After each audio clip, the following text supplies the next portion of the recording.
Everything is happening to me. Everything is happening for me. అన్నీ నాకే జరుగుతాయి.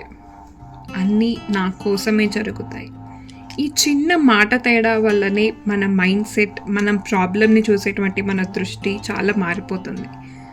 For example, మనకేదైనా హెల్త్ ప్రాబ్లం వచ్చిందనుకోండి, ఇది నాకే రావాలా, ఇంతమంది ఉన్నారు ప్రపంచంలో, ఇది నాకే ఎందుకు వచ్చింది, నాకే రావాలా అనుకున్నప్పుడు ఏదో మనకి ఫోర్సెస్ ఎగెయిన్స్ట్గా వర్క్ చేస్తున్నట్టు అనిపిస్తుంది.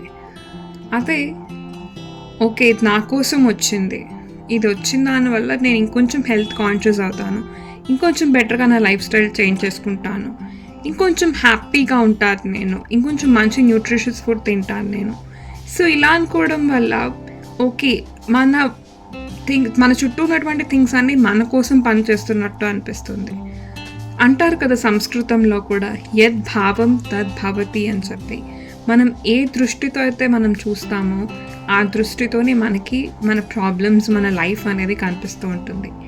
సో ఎప్పుడు ప్రాబ్లం వచ్చినా always think that everything is happening for me అని చెప్పి. అప్పుడు ఆ ప్రాబ్లం చాలా చిన్నదిగా కనిపిస్తుంది, దాన్ని దాటేయడం చాలా ఈజీ అయిపోతుంది.